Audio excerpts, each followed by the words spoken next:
দর্শক, বাংলাদেশের সিলেট বিভাগের সুনামগঞ্জের তাহিরপুরে 100 বিঘার বেশি জায়গা জুড়ে জাদুকাটা নদীর তীর ঘষে গড়ে উঠেছে এশিয়া মহাদেশের বৃহত্তম এই শিমুল বাগান, যেটায় আমি বর্তমান অবস্থান করছি। এবং এটাই সেই শিমুল বাগান, যে শিমুল বাগান এখন পর্যন্ত এশিয়া মহাদেশের মধ্যে সবচাইতে বড় শিমুল বাগান। এই শিমুল বাগান ফেব্রুয়ারি মাসে আসলে বোঝা যায়। ওই যে দেখতে পাচ্ছেন আমার ঠিক সামনে এই শিমুল বাগানটার পার হলেই জাদুকাটা নদী। জাদুকাটা নদীর ওই পার থেকে মনে হবে এই বাগানটিতে আগুন ধরেছে, লালে লাল দেখা যাবে। কিন্তু দর্শক, যেহেতু এখন এই ফুলের সময় নেই, সেই কারণে আপনাদেরকে দেখাতে পারছি না। তবে যতটুকু দেখাতে পারি এই শিমুল বাগানে, সেটা আপনাদেরকে দেখানোর চেষ্টা করব।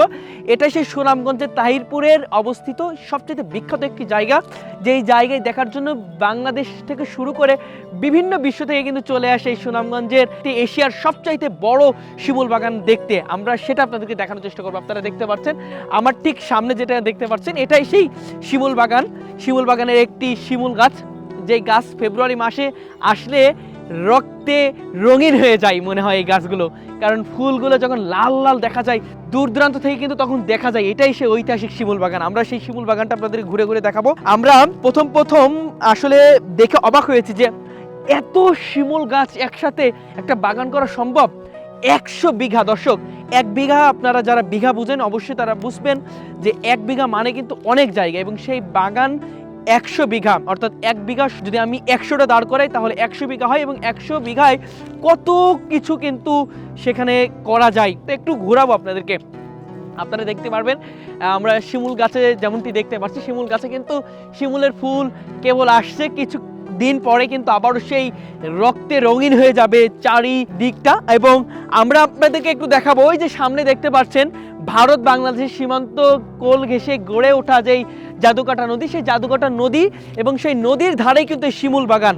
সেই শিমুল বাগানেই কিন্তু আমরা দেখতে পাচ্ছি এই যে বিভিন্ন জায়গা থেকে পর্যটকরা এসে হাজির হয়েছে। এখন কিন্তু দেখার কিছুই নাই দর্শক, এখন আসলে আপনারা শুধু গাছগুলো দেখতে পারবেন, কিন্তু কোনো যে দৃশ্য, যে সিনারি বা যেটা ভালো লাগার যেই ফুলগুলো, সেই ফুলগুলো কিন্তু দেখতে পারবেন। লাল কিন্তু এখন আর নাই, যেহেতু সময়টা না। তবে এখনও কিন্তু পর্যটকরা আসে, যেমন আমরা এসেছি, আমরা পর্যটক বলা চলে, কারণ আমরাও কিন্তু দেখতে এসেছি। দেখার পাশাপাশি মনে হলো আমাদের যারা দেশের পত্রের দর্শক আছেন, আমাদের দেশের পত্রের অডিয়েন্স আছেন, তাদেরকে একটু দেখাই। আমরা দেখতে পারবো সামনে, এই যে দর্শক আমরা সামনে দেখতে পাচ্ছি এইটাই সেই জাদুকাটা নদী। এবং জাদুকাটা নদীর কোল ঘেঁষে যেই মেঘালয় প্রদেশের খাসিয়া যেই পাহাড়টি রয়েছে, সেই পাহাড়ের দৃশ্য কিন্তু আমরা এখানে খুব সুন্দর করে দেখতে পারবো। আপনাদেরকে একটু দেখাবো, যেহেতু আমরা এই জায়গাতে এসেছি, আমাদের দর্শকদের কেন দেখাবো না, অবশ্যই দেখাবো। আসেন, একটু আসেন। এই যে সেই শিমুল গাছগুলো, শিমুল গাছের যে ফুলগুলো, সেই ফুলগুলো আসছে ফেব্রুয়ারি মাসে, কিন্তু এই দৃশ্য দেখতে পারবো কতটা সুন্দর লাগে। বিভিন্ন জায়গা থেকে আসে, এবং আমরা যতটুকু জানি এই যে শিমুল বাগানে আছে, এই শিমুল বাগানে ঢুকতে 50 টাকা টিকিট লাগে। এবং আমরা এতটুকু শুনেছি এলাকার মানুষের কাছ থেকে, তাদের কাছ থেকে, যখন সিজন, যখন এই পর্যটকরা আসে বিভিন্ন জায়গা থেকে, তখন কোটি কোটি টাকা প্রতিদিন ইনকাম হয়, এমনটাই কিন্তু আমরা শুনেছি। এবং আপনারা দেখতে পাচ্ছেন যে এটাই সেই জাদুকাটা নদী, চারিদিকটা কিন্তু এখন খা খা করছে, যেহেতু পানির সময় নেই, কিছুদিন পরে ভরপুর থাকবে। এবং ভরপুর থাকলে কিন্তু এই দৃশ্যটা সবচেয়ে ভালো লাগে, যেহেতু জাদুকাটা নদীর তীরেই গড়ে উঠেছে এই শিমুল বাগানটি। এবং শিমুল বাগানের ঠিক পাশেই কিন্তু মেঘালয় রাজ্য খাসিয়া পাহাড়টি রয়েছে। এবং এটাই সেই ঐতিহাসিক, বলবো এটাই সেই ঐতিহাসিক জাদুকাটা নদী, যে জাদুকাটা নদী দেখার জন্য বিভিন্ন জায়গা থেকে আসে। পাশাপাশি এই শিমুল বাগানটি তো রয়েছে, আমি বর্তমান সেই শিমুল বাগানে আছে, এবং শিমুল বাগানটা বেশ চমৎকার, অনেক বড়। দর্শক, 100 বিঘা, যত দূর চোখ যাচ্ছে তত দূর পর্যন্ত কিন্তু দেখতে পাচ্ছি শিমুল বাগান, শুধু শিমুল বাগান আর শিমুল বাগান। আর এটাই সেই জাদুকাটা নদী। এবং ঠিক সামনে যেটা দেখতে পাচ্ছেন ওটাই সেই মেঘালয় প্রদেশের খাসিয়ার যেই পাহাড়টি রয়েছে, খাসিয়া পাহাড়টি। এটা হলো বাংলাদেশ ভারতের মধ্যবর্তী সেই জাদুকাটা নদী, ওইদিকে ভারতের অংশ, এদিকে বাংলাদেশের অংশ। এবং বাংলাদেশের এই অংশের মধ্যে সবচেয়ে আকর্ষণীয় জায়গাটা এটা হলো সেই শিমুল বাগান, ঐতিহাসিক শিমুল বাগান। আমরা একটু দেখাবো, আমার বলবো দর্শকদের একটু দেখান, যাতে দর্শকরা একটু মনে শান্তি পায় যে বাংলাদেশের মতন জায়গায় এত বড় একটা, যদি বলি এশিয়া মহাদেশের মধ্যে সবচাইতে বড় শিমুল বাগান এটি। এবং এটা আমাদের এশিয়ার গর্ব, এবং এটা আমাদের এশিয়া মহাদেশের পাশাপাশি আমাদের বাংলাদেশের একটা গর্ব বলা চলে, এবং বাংলাদেশের একটা সম্পদ বলা চলে।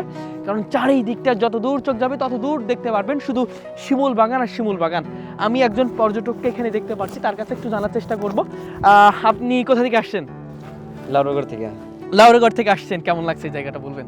জায়গাটা দেখতে অনেক সুন্দর। এর আগে কি এসেছেন নাকি এখন আসলেন? এই আরো আসছিলাম। আচ্ছা আচ্ছা, সব মিলে কেমন লাগছে জায়গাটা? খুবই ভালো, আচ্ছা, খুবই সুন্দর।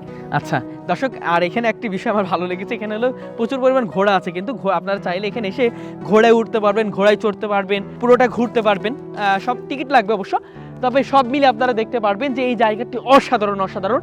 আমাদের বাংলাদেশে যে এত সুন্দর সুন্দর জায়গা আছে, আপনারা যেদিকে চোখ যাবেন সেদিকেই কিন্তু আসলে একই লেন। আমরা যখন কলা গাছ লাগাই, আমাদের বাংলাদেশে কিন্তু কলা গাছ প্রচুর পরিমাণ হয়, এবং আমরা যখন কলা গাছ লাগাই তখন যেদিক থেকে তাকাবো সেদিক থেকে কিন্তু সোজা। ঠিক তেমনই এদিক থেকে তাকাইলে এইটা সোজা, এদিক তাকালে এইটা সোজা, এদিক তাকালে এইটা সোজা, এবং পুরোটা কিন্তু সোজা সোজা, প্রতিটা লাইন বাই লাইন কিন্তু সোজা আমরা দেখতে পাচ্ছি। খুব সুন্দর এবং খুব আকর্ষণীয় একটি জায়গা। আমাদের বেশ ভালো লেগেছে দর্শক, এবং আপনাদেরকে বলবো যারা শিমুল বাগান দেখতে চান অবশ্যই ফেব্রুয়ারি মাসে আসবেন এই জায়গাটি। আমি আবারও বলে দিচ্ছি, এটা হলো সিলেট বিভাগের সুনামগঞ্জ জেলার তাহিরপুর উপজেলার এই জায়গাটি সবার জানা, এবং সবাই কিন্তু এই বিষয়টি জানেন। আমরা চেষ্টা করেছি আমাদের এই ভিডিওটির মধ্যে দিয়ে আজকে সুন্দরভাবে জানানোর জন্য, যেহেতু চেষ্টা করেছি আমাদের দর্শকদের একটু জানানোর জন্য। আমরা এখানে আসব, আমাদের দর্শকরা দেখবে না তা তো হতে পারবে না, সেই কারণেই তো উদ্যোগটা নিয়েছি যে যাই শিমুল বাগানে, এবং শিমুল বাগানের চিত্রটা একটু দর্শকদের সাথে শেয়ার করি। অবশ্যই আপনাদেরকে ভালো লাগবে, এবং আপনাদেরকে অনেক অনেক ধন্যবাদ জানাচ্ছি আমাদের এই ভিডিওটা সুন্দরভাবে দেখার জন্য এবং শেষ পর্যন্ত দেখার জন্য। সবাই ভালো থাকবেন, সুস্থ থাকবেন, সবাইকে আল্লাহ হাফেজ, আসসালামু আলাইকুম।